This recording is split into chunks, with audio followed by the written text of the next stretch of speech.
Hello tout le monde, j'espère que vous allez bien. Comme vous l'aurez vu sur le titre de la vidéo, aujourd'hui on se retrouve absolument pas pour parler de beauté. Je vous en avais parlé il y a quelques mois de ça, mais je vous avais dit que je comptais faire une vidéo sur tout ce qui est ma période crise d'angoisse, etc. Mais je vous avais dit que j'avais besoin de temps pour la faire. Je voulais pas faire un truc à l'arrache où j'allume ma caméra et je blablate genre sans entre guillemets brouillon.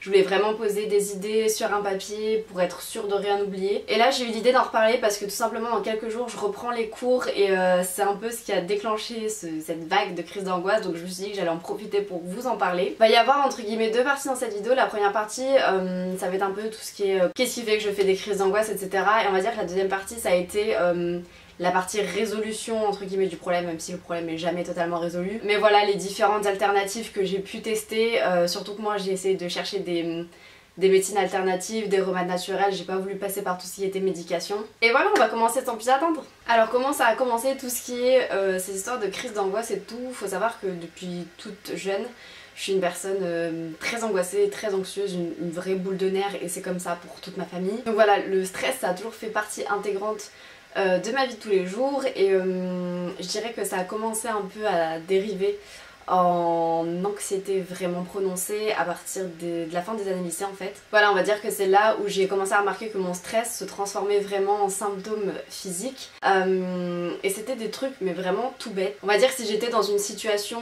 qui sortait de ma routine quotidienne, je vous dis des bêtises mais par exemple aller à un concert, sortir en soirée avec des copines, des choses comme ça, j'étais stressée mais en même temps je sentais que voilà, j'avais un peu la boule au ventre, que j'avais du mal à respirer, enfin bref, que c'était pas forcément normal. Mais c'était toujours resté à ce stade assez léger, vraiment quelque chose de très gérable, juste je me sentais pas très bien, mais ça faisait pas pour autant que je devais quitter les lieux ou quelque chose comme ça. Et ça a commencé un peu entre guillemets à s'empirer, mais très très doucement, vraiment tout petit peu par tout petit peu. Quand je suis partie en DUT, comme je disais, jusqu'à maintenant j'avais eu du stress, mais vraiment dans des conditions on va dire exceptionnelles. Et là en fait quand je suis arrivée en DUT, je me suis retrouvée à me sentir stressée pour des partiels, ou même ne serait-ce que le fait de devoir rester enfermée dans une salle de classe. Mais idem, même si ça s'empirait petit peu par petit peu, il suffisait que je sorte de la salle de cours, je respire 5 minutes, un bon coup, je me calme toute seule et ça roulait de nouveau. La première vraie crise d'angoisse que j'ai faite, c'était au cinéma. En fait, il faut savoir que c'est l'accumulation d'un tas de choses. On était allé voir avec mon ex-copain ce jour-là la sortie de Jurassic World. Donc pour ceux qui me connaissent pas, je suis une fan inconditionnelle de la saga Jurassic Park. Et je faisais partie des gens qui attendaient depuis des années et des années qu'il y ait une suite qui sorte. Donc j'étais super excitée quand ça a été le cas et que je devais ce jour-là aller voir le film au cinéma. Et en fait c'est très con à dire mais le fait d'être trop excitée ça peut aussi se muter en crise d'angoisse. Je vous donne un exemple, imaginez, je sais pas, vous êtes la plus grande fan d'Ed Sheeran et que vous allez demain à son concert, vous êtes super excitée mais ça se transforme limite en trop plein d'émotions. Et donc moi voilà, ce jour-là j'étais trop contente limite. Il y a plein de facteurs qui sont rentrés en compte, la salle elle a été mais bondée de monde, on était allé je crois le premier soir de la sortie donc forcément c'était blindé. Il faisait très chaud parce que c'était en été, moi j'étais fatiguée. Autant de choses qui ont fait que ça s'est fini en crise d'angoisse. Mais du coup voilà, on est allé voir ce film et vous savez, donc vous avez les pubs etc qui se défilent. J'étais pas très bien comme ce que j'ai déjà connu avant mais voilà, ça passait encore. Et vraiment au moment où les lumières se sont éteintes pour que le film démarre, grosse crise de larmes, j'arrivais plus à respirer, vraiment j'avais l'impression d'avoir la poitrine complètement compressée, j'avais la nausée, j'avais mal au ventre, enfin vraiment tu te sens seule quand tu fais une crise d'angoisse, c'est t'as vraiment l'impression que tu vas mourir sur le coup. Et du coup voilà, mon ex-copain était à côté, me rassurait, me disait que voilà, si jamais il fallait sortir, ben on sortirait, mais on essayait quand même de tenir parce que c'était juste un moment que j'attendais depuis des années et des années. Et finalement peut-être au bout de 30 minutes ça a fini par passer. J'avais vécu un calvaire mais au final voilà, c'était passé et c'était la seule grosse crise d'angoisse que j'avais faite jusqu'à présent. Et depuis bah il s'était rien passé, voilà, tout allait bien dans le meilleur des mondes. Jusqu'à cette année scolaire qui a été un peu compliquée pour moi, que ce soit sur un plan pro ou perso. J'ai beaucoup aimé ce que j'ai fait professionnellement parlant, mais c'était très intense. Au niveau du master forcément c'était pas la même masse de travail qui était demandée qu'en bac plus 3. Donc voilà, beaucoup plus de travail, beaucoup plus de choses à gérer professionnellement parlant. Du coup c'était voilà, c'était beaucoup de choses à gérer et du coup ça me rajoutait du stress tout le temps, l'air de rien. Et on arrivait en février, alors ça je vous l'ai expliqué dans mes vidéos concernant mes études. En fait, en école de communication, dans la mienne, j'ai ce qu'on appelle des semaines de Come Outside. Donc en gros, sur une semaine, tu travailles comme un acharné sur une problématique de communication. C'est-à-dire que le lundi, t'as une boîte qui se pointe dans ton école pour dire voilà, mon problème c'est ça. Et en fait, le vendredi, tu dois avoir fait ta présentation, c'est un énorme coef et ouais, pendant une semaine vous bossez non-stop, toujours là-dessus. C'est très intense et en fait c'est à ce moment-là que j'ai eu un peu ce craquage par rapport aux crises d'angoisse. Il y a un jour de la semaine où j'étais dans mon école avec le groupe avec lequel je devais travailler et c'est complètement parti en sucette. Je sais pas, ce jour-là j'étais pas bien, j'étais fatiguée, j'étais énervée et en fait je suis quelqu'un qui monte en pression assez vite. Et comme je vous le disais, le problème c'est que ce trop plein d'émotions souvent chez les personnes stressées ça peut se muter en crise d'angoisse et c'est ce qui s'est passé, c'est que d'un coup je me suis sentie pas bien mais vraiment j'ai cru que j'allais tomber dans les pommes. Les mains qui tremblaient comme une petite vieille, genre enfin c'était, j'arrivais pas à respirer, j'avais la nausée et je vous le redis mais là encore t'as l'impression que tu vas juste crever sur le coup. Et à partir de là ça devient juste un gros cercle vicieux.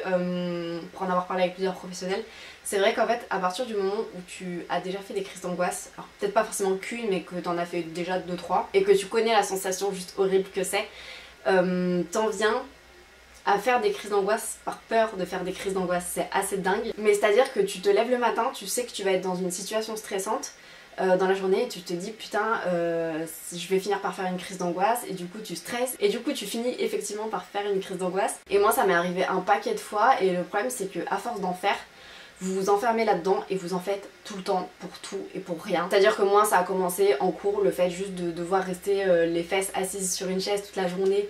À savoir que je ne pouvais pas sortir de la salle, entre guillemets, même si bien sûr tu peux toujours sortir mais normalement tu dois pas le faire. Après ça a été le train, idem, toujours le fait que je peux pas sortir. Moi c'est très à tendance claustrophobique, c'est-à-dire qu'à partir du moment où je sais que je suis dans une situation à laquelle je ne peux pas échapper, ça va pas. Donc après ça a été le train, impossible pour moi de prendre le train sur toute la fin d'année, j'ai dû prendre la voiture pour aller jusqu'à Paris parce que je pouvais juste pas prendre le train. Ça me paraissait interminable, il y a plusieurs fois où j'ai fait des crises d'angoisse dans le train vraiment, où je terminais juste en pleurs et là tu vois les gens ils te regardent et ils se disent mais qu'est-ce qu'elle a, qu'est-ce qui va pas et tout. Mais ouais vraiment plein de fois où juste j'étais vraiment pas bien dans le train. Et après ça devenait un truc de fou, c'est-à-dire que je me mettais à faire des crises d'angoisse dans des situations où ça veut vraiment pas lieu d'être. Encore le train, tu peux te dire bon voilà quand il y a les problèmes de train hein, c'est la merde etc, ou c'est blindé de monde. Je me retrouvais à me sentir pas bien en faisant mes courses, ou même juste le fait d'être seule chez moi le soir, je me sentais pas bien. Je me suis retrouvée sur la fin de l'année à quasiment plus aller en cours, enfin c'était vraiment n'importe quoi. J'en ai parlé assez rapidement à ma mère parce que elle est passée par là, elle a été pareil, elle a fait beaucoup de crises d'angoisse et tout. Alors elle c'était plus, je crois on appelle ça de l'agoraphobie, c'est le fait qu'il y ait beaucoup de monde qui la stressait. Du coup je lui en ai parlé rapidement et du coup bah, elle m'a pas mal aiguillée là-dessus. Franchement je trouve que c'est super important d'être entourée dans ces moments-là. Même si les personnes comprennent pas forcément par quoi vous passez, moi j'ai eu la chance, c'était le cas avec ma maman. Mais je trouve que c'est important d'en parler, ne serait-ce que pour évacuer en fait voilà, ce trop plein d'émotions. La première chose que j'ai faite c'est que je suis allée voir mon médecin généraliste. Alors c'était pas forcément dans une optique de me faire soigner ou quoi, mais tout simplement parce que comme je vous le disais j'allais très peu en cours. Rien qu'à l'idée d'aller en cours je pleurais en fait. Du coup j'allais très peu en cours et il fallait que bah, tout simplement j'ai des certificats médicaux pour ça. Et du coup elle m'en avait parlé, elle m'avait dit éventuellement je peux vous conseiller des psychologues si jamais vous voyez que ça passe pas. Et elle m'avait prescrit de l'euphytose. Et elle m'avait parlé que si jamais ça allait pas on pouvait éventuellement voir pour la prise d'anxiolytique. Moi je lui ai expliqué que j'étais absolument contre. Et du coup la première chose qu'elle m'a prescrite c'est de l'euphytose. Donc l'euphytose c'est tout simplement des petits comprimés comme ça. Alors je sais plus ce qu'il y a dedans, il y a de la valériane, de la passiflore, de l'aubépine, de la balotte et je crois que c'est tout. Et en fait c'est juste simplement des petits comprimés à prendre en cas de période de stress. Je trouve que ça marche pas trop mal si jamais vous n'êtes pas dans un gros rapport au stress. Après franchement si vous êtes dans une période où vous faites des crises d'angoisse phénoménales, clairement ça suffit pas. Et le phytose j'en ai pas pris directement parce que ça m'était déjà arrivé d'en prendre par le passé, je crois que c'était à la période du bac et ça ne m'avait fait aucun effet. Et du coup ce que j'avais fait en fait c'est que je m'étais renseignée sur tout ce qui était les méthodes naturelle / médecine alternative. J'en ai discuté sur des forums, j'ai demandé conseils etc. Et en fait ce qui est revenu très régulièrement sur le tapis c'était tout ce qui était sophrologie et hypnose. Alors sophrologie j'ai pas eu l'occasion de tester parce que l'hypnose j'ai eu la chance que ça ait marché sur moi. Après la sophrologie c'est plus genre en mode on vous apprend à pas hyperventiler parce qu'il faut savoir que c'est un des facteurs qui déclenche les crises d'angoisse. C'est l'hyperventilation, vous vous en rendez pas compte, après ça déclenche la crise d'angoisse, après vous hyperventilez encore plus, en vrai c'est un gros bordel. Et du coup il y a des petites techniques par le souffle en fait qui sont censées vous calmer. Alors ça marche pas chez tout le monde, moi en tout cas les 3/4 des personnes à qui j'avais parlé ça avait pas été suffisant. Moi je me suis direct penchée du côté de l'hypnose, alors je suis pas forcément hyper croyante là-dessus et tout, mais croyez-moi quand vous faites ce genre de truc vous êtes tellement désespéré qu'en fait vous êtes juste prêt à tout. Et j'avais notamment entendu parler de la technique de l'EMDR, je crois que ça s'appelle comme ça. Alors On me l'avait expliqué, je me souviens plus très bien parce que ça fait des mois de ça, mais en gros vous avez deux parties dans votre cerveau, vous avez la partie tout ce qui est primitive, instinct de survie, etc. Et vous avez l'hémisphère qui est consacré aux émotions et tout, et en fait le MDR c'est censé aider à reconnecter ces deux parties du cerveau, parce que si vous faites des crises d'angoisse c'est que votre côté émotionnel prend trop le dessus. Et du coup j'avais pris rendez-vous avec une hypnothérapeute, putain j'ai du mal à le dire. Je connaissais personne dans mon entourage qui était allé, donc j'ai pas pu demander conseil. Par contre j'avais regardé les avis sur Google, elle avait de très bons avis et ça s'est confirmé, c'est une excellente praticienne. Mais j'ai pas eu le rendez-vous directement, il a fallu que j'attende je crois 1 ou 2 semaines. Du coup en attendant j'étais tout simplement allée à la pharmacie en fait, en discutant un peu par hasard avec la pharmacienne. Je lui parlais de ce truc de crise d'angoisse et tout, et elle m'avait donné des petits trucs à côté en fait, genre des compléments alimentaires pour m'aider. La première chose qu'elle m'avait donné c'était du Magnévi. Alors je pense que vous avez dû voir la pub à la télé. En gros, c'est un truc pour vous aider à résister au stress mais qui réduit également la fatigue. Parce que comme je vous disais, la fatigue ça peut aussi faire que vous faites des crises d'angoisse. Donc voilà, ça c'est des compléments alimentaires, hein, c'est pas des médicaments, il n'y a rien de méchant là-dessus. Donc du coup je prenais ça tous les matins. J'avais aussi également expliqué, en fait il faut savoir que les symptômes c'est propre à chacun, ça dépend des personnes. Moi un des plus gros symptômes que j'ai c'est genre des maux de ventre, mais vraiment un truc...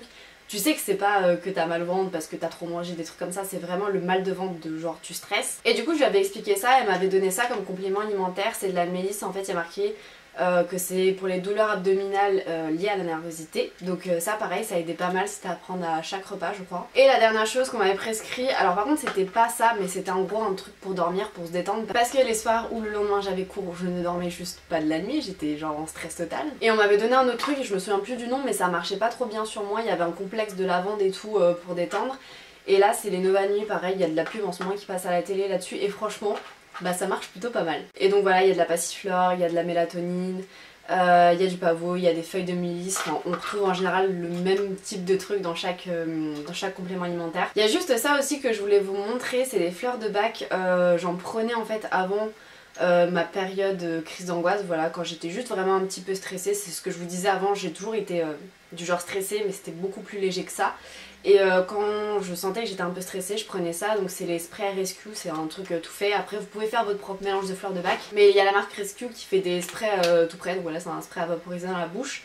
Franchement je trouve que ça marche pas mal. Là toujours pareil, dans un cas de si vous n'êtes pas encore dans une phase comme j'étais moi, c'est-à-dire crise d'angoisse extrême, mais je trouve que ça marche pas mal. Après moi du coup, là dernièrement c'était plus assez fort, ça me faisait pas assez grand chose. Et pour reparler de tout ce qui est anxiolytique et tout, moi j'ai pas voulu en prendre parce que j'ai plusieurs personnes dans ma famille qui en prennent.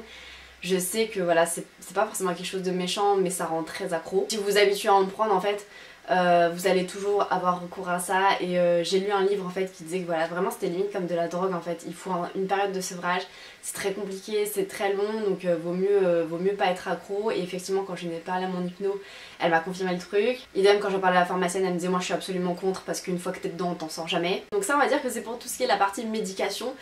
Mais comme vous pouvez le voir, c'est pas vraiment des médicaments, je me suis plus orientée vers des compléments alimentaires. Donc pour parler de l'hypnotiseur, comment ça se déroule un peu et tout, moi j'y étais allée pour une première séance. La première séance, voilà, t'expliques ce qui va pas. Moi elle m'a demandé de parler un peu de moi, de mon parcours, s'il y avait eu des choses, entre guillemets, des événements marquants. En fait, à partir de là, elle construit tout simplement sa séance. Tu reviens beaucoup en général sur des choses du passé parce que les crises d'angoisse ça se déclenche rarement pour rien. Donc voilà, première séance passée, je me sens très fatiguée, genre limite un peu vidée. Et elle m'explique qu'en fait, alors ça va pas forcément faire effet tout de suite, faut au moins on va dire laisser le truc mijoter une petite semaine. Et elle m'a également précisé que ça dépendait des personnes, il y a des personnes qui pouvaient avoir besoin que d'une séance, d'autres 5, d'autres 10, enfin vraiment c'est propre à chacun. Et donc moi après cette première séance, elle m'avait donné des petits trucs et astuces pour me détendre si jamais je sentais qu'il y avait une crise d'angoisse qui montait et tout. Et effectivement j'ai senti du mieux, mais je sentais aussi que je pouvais aller plus loin et que ça serait certainement mieux pour moi de faire une voire plus de séances. Mais j'ai attendu parce qu'en fait on était juste un peu avant ma période de partiel, je me suis dit je vais attendre un peu avant ma semaine de partiel pour y retourner vraiment parce que je sais que ça va être le moment de l'année où je vais stresser de ouf. Et du coup c'est ce que j'ai fait, j'ai attendu genre peut-être 2-3 semaines avant d'y retourner et j'y suis allée pour ma période de partiel. Et en fait la deuxième séance ça avait complètement rien à voir, c'est à dire que autant la première séance j'ai beaucoup parlé de moi etc, autant la deuxième en fait limite genre j'ai posé mes fesses sur le fauteuil et celle qui a parlé tout le long. Et pour faire du yoga je trouve que c'est vraiment quelque chose qui était proche de la méditation, c'est à dire que voilà c'était un peu en mode imaginez vous êtes à tel endroit, on vous fait telle chose etc, enfin c'était vraiment en gros de la relaxation quoi. Et franchement j'ai pas vu la séance passer les gars, je pense que j'étais juste à 2 doigts de m'endormir sur le fauteuil. Après voilà elle m'a bien expliqué que pendant les séances d'hypno même si t'es amené à parler de toi, c'est pas non plus un endroit où tu passes 10 séances à parler de ta vie etc, que si t'as des choses à raconter Tu peux éventuellement coupler le côté hypno avec un psy. Donc ça c'était vers début mai. À ce jour j'ai pas refait de séance tout simplement parce que mon année scolaire étant en études sup elle se termine très tôt. J'ai fait ma semaine de partiel et en gros fin mai j'avais fini les cours. Donc au final comme mes crises d'angoisse venaient quand même très souvent de tout ce qui est l'environnement scolaire etc. Ou genre le fait d'être amenée à prendre le train et tout, chose que du coup je n'avais plus à faire.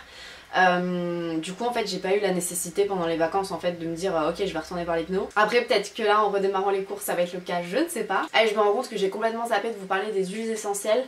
Sachez également que si vous êtes stressé, anxieux, il y a notamment l'huile essentielle de lavande qui fonctionne très bien. Que ce soit appliqué localement ou que ce soit à mettre dans un diffuseur, moi je faisais très régulièrement ça le soir avant d'aller dormir. Bref, l'autre chose dont je voulais vous parler qui m'a pas mal aidé c'était de trouver on va dire des activités hors écran. C'est con à dire, c'est comme les enfants mais les écrans ça excite surtout avant de dormir. Et c'est tout naturellement à ce moment là que j'ai décidé de me lancer dans le bullet journal. Et c'est pas une activité que je fais tout le temps, j'en fais un petit peu tous les jours parce que je note tout ce que j'ai à faire dans la journée et tout. Mais tout ce qui est l'aspect dessiné etc je le fais que à chaque fois en début de mois.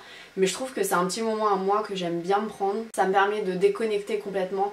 De bosser ma créativité. Moi qui suis dans un corps de métier ou même dans mes études où j'utilise très souvent internet, les écrans et tout, franchement ça fait du bien. L'autre chose qui m'a beaucoup aidé à la fois à soigner et à comprendre ce truc de crise d'angoisse, ça a été la lecture d'un livre. Il me semble que le nom c'était En finir avec les crises d'angoisse, vous pouvez le retrouver que ce soit sur la Fnac, sur Amazon etc.